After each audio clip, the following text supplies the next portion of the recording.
नमस्कार दोस्तों, आपका अपने इस यूट्यूब चैनल हमारी संस्कृति हमारी धरोहर में हार्दिक स्वागत है। हिंदू धर्म में विजया एकादशी के व्रत का बहुत ही महत्वपूर्ण स्थान है।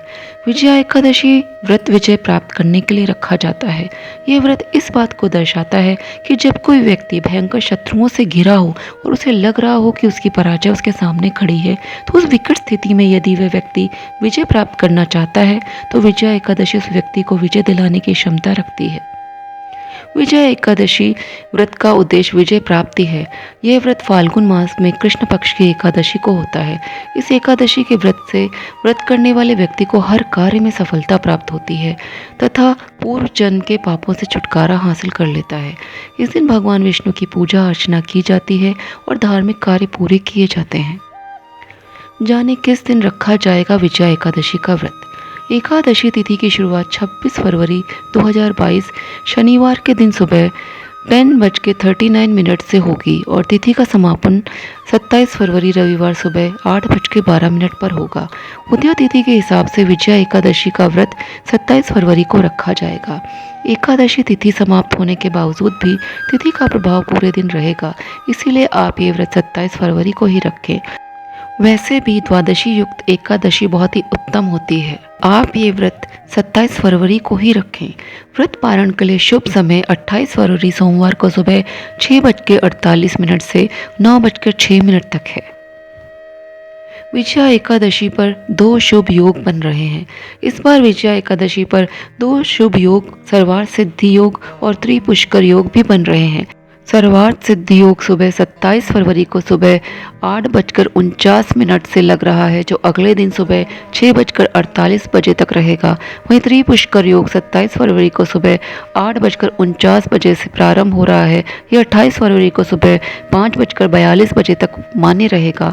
मान्यता यह है कि सर्वार्थ सिद्धि योग में किया गया कोई भी काम सफल जरूर होता है। एकादशी व्रत विधि।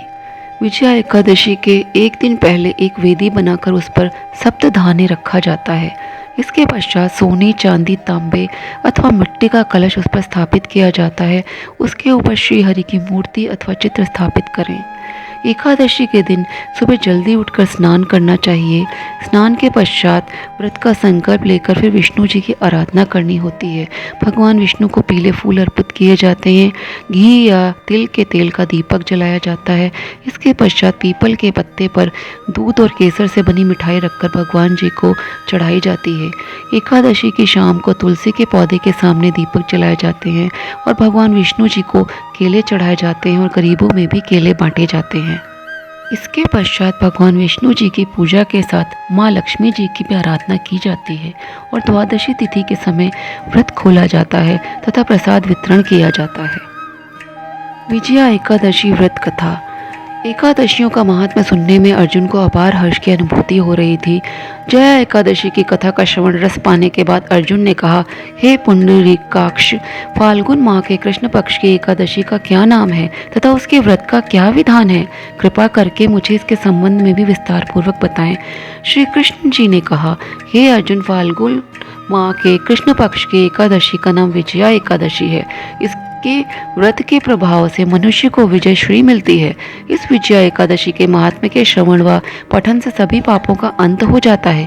एक बार देवर्षि नारद ने जगत पिता ब्रह्मा जी से कहा, हे ब्रह्मा जी, आप मुझे फाल्गुन माह के कृष्ण पक्ष की विजया एकादशी का व्रत तथा उसकी विधि बताने की कृपा करें।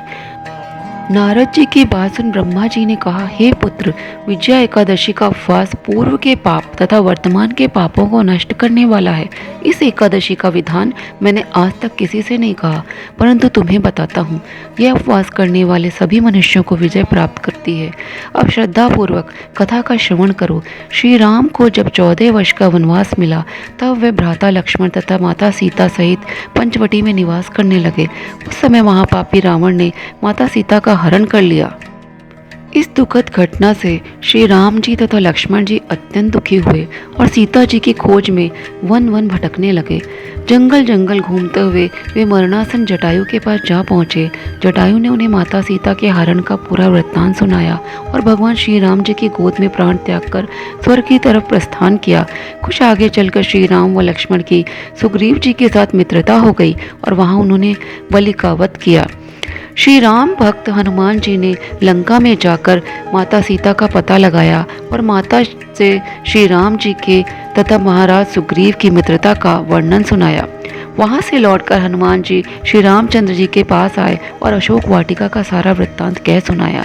सब हाल जानने के बाद श्री रामचंद्र जी ने सुग्रीव की सहमति से वानरों तथा भालुओं की सेना सहित लंका की तरफ प्रस्थान किया।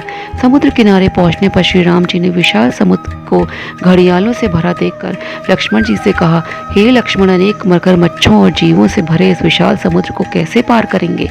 प्रभु श्री राम की बात सुनकर लक्ष्मण जी ने कहा, भ्राताश्री, आप पुराण पुरुषोत्तम आदि पुरुष हैं, आपसे कुछ भी विलुप्त नहीं है। यहाँ से आधा योजन दूर कुमारी द्वीप में वग्दालप्य मुनि का आश्रम है। वे अनेक नाम के ब्रह्माओं के ज्ञाता हैं। वे ही आपकी विजय के उपाय बता सकते हैं। अपने छोटे भाई लक्ष्मण जी के वचनों को सुन श्री राम जी वग्दालप्य ऋषि के आश्रम में गए और उन्हें प्रणाम करके एक ओर बैठ गए। अपने आश्रम में श्री राम को आया देख महर्षि वग्दालप्य ने पूछा, हे श्री राम, आपने किस प्रयोजन से मेरी कुटिया को पवित्र किया है? कृपा कर अपना प्रयोजन कहें प्रभु। मुनि के मधुर वचनों को सुन श्री राम जी ने कहा, हे ऋषिवर, मैं सेना सहित यहाँ आया हूँ और राक्षस राज रावण को जीतने की इच्छा से लंका जा रहा हूँ। कृपा कर आप समुद्र को पार करने का कोई उपाय बताएं। आपके पास आने का मेरा यही प्रयोजन है।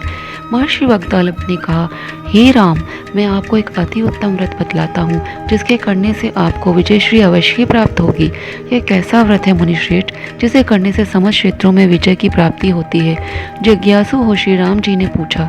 इस पर महर्षि वग्दालप्य ने कहा, हे श्री राम, फाल्गुन माह के कृष्ण पक्ष की विजया एकादशी का उपवास करने से आप अवश्य समुद्र को पार कर लेंगे और युद्ध में भी आपकी विजय होगी। हे मर्यादा पुरुषोत्तम, इस उपवास के लिए दशमी के दिन स्वर्ण, चांदी, तांबे या मिट्टी का एक कलश बनाएं। उस कलश को जल से भरकर तथा उस पर पंच पल्लव रखकर उसे वेदिका पर स्थापित करें। उस कलश के नीचे सतंजा अर्थात मिले हुए 7 अनाज और ऊपर जौ रखें। उस पर विष्णु जी की स्वर्ण की प्रतिमा स्थापित करें। एकादशी के दिन स्नान आदि से निवृत्त होकर धूप, दीप, नैवेद्य, नारियल आदि से भगवान श्री हरि का पूजन करें। वह सारा दिन भक्ति पूर्वक कलश के सामने व्यतीत करें और रात को भी उसी तरह बैठे रहकर जागरण करें। द्वादशी के दिन नदी या तालाब के किनारे स्नान आदि से निवृत्त होकर उस कलश को ब्राह्मण को दे दें। हे दर्शन नंदन, यदि आप इस व्रत को सेनापतियों के साथ करेंगे तो अवश्य ही विजयश्री आपका वरण करेगी। मुनि के वचन सुन तब श्री रामचंद्र जी ने विधि पूर्वक विजया एकादशी का व्रत किया और इसके प्रभाव से राक्षसों के ऊपर विजय प्राप्त की। हे अर्जुन, जो मनुष्य इस व्रत को विधि विधान के साथ पूर्ण करेगा उसकी दोनों लोकों में विजय होगी। श्री ब्रह्मा जी ने नारद जी से कहा था, जो इस व्रत का महात्म्य श्रवण करता है या पढ़ता है उसे वाजपेयी यज्ञ के फल के समान प्राप्ति होती है। कथा का सार, भगवान विष्णु का किसी भी रूप में पूजन मानव मात्र की समस्त मनोकामनाएं पूर्ण करता है। श्री राम हालांकि स्वयं विष्णु के अवतार थे, अपितु अपनी लीलाओं के चलते प्राणियों को सत्मार्ग दिखाने के लिए उन्होंने विष्णु भगवान के निमित्त इस व्रत को किया। विजय की इच्छा रखने वाला इस उपवास को करके अनंत फल का भागी बन सकता है। विजया एकादशी के दिन ध्यान रखने वाली बातें।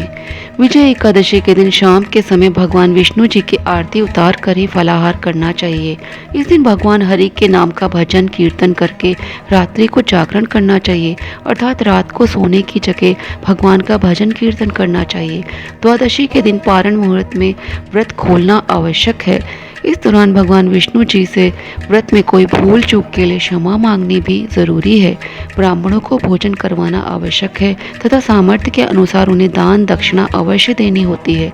इसके पश्चात ही स्वयं भोजन ग्रहण करने की अनुमति है। तो दोस्तों, यदि आपको मेरे द्वारा दी गई ये जानकारी पसंद आई हो तो चैनल को सब्सक्राइब करें, वीडियो को लाइक करें एवं शेयर करें और कमेंट बॉक्स में ओम नमो भगवते वासुदेवाय लिखना ना भूलें। जय श्री कृष्णा, जय श्री राधे।